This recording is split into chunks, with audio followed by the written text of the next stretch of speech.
the fuck just happened in Taizai?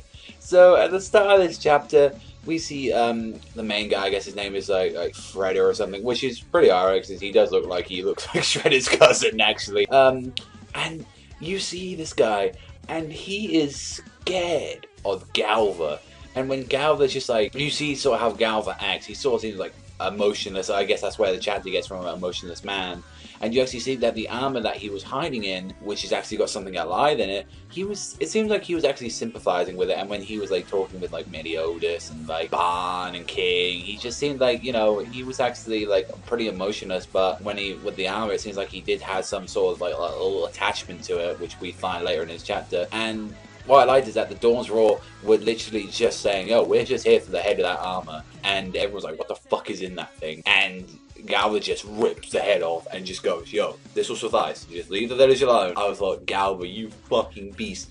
Out of nowhere, do you just rip this fucking head off? And it looked like he was gonna use the armor, like, to actually command it. And I was like, gonna go, holy shit, what's he gonna fucking do? And then when you see the backstory of how he met when he was in his armor, he found this demonic looking thing, and it was and I thought this bit was really graphic, and I actually thought this sad. He like took the head of a bear clean off, but then you see like the little baby cubs, and you just see all the bones sticking out, blood of this demon like eating them, and I was like, this is supposed to be shown in mind you, a little bit too graphic.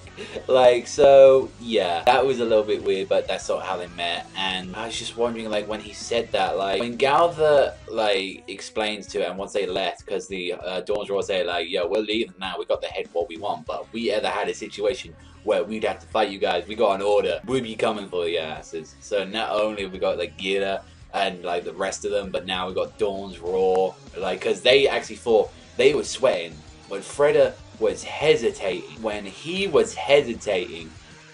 was saying to fight, if we fought this guy right now, now he was saying definite one of us was gonna die. And that was what made me just like really respect these guys. It was like, these guys know that they are gonna die, and they still then want to continue on with the job. I respected that. I thought Freda was a boss. I thought the Dawn's Roar were bosses after that. I was like, they don't give a fuck. They absolutely do not give a fuck. They will do anything for the Holy Knights. And when you see what's in that armor, and he said that was human, and he's saying, and then the fucking armor gets up, and he's saying, oh, the head was just a decoration. We find that this thing was human. And I was like, what the fuck? Like, what the fuck's going on right now?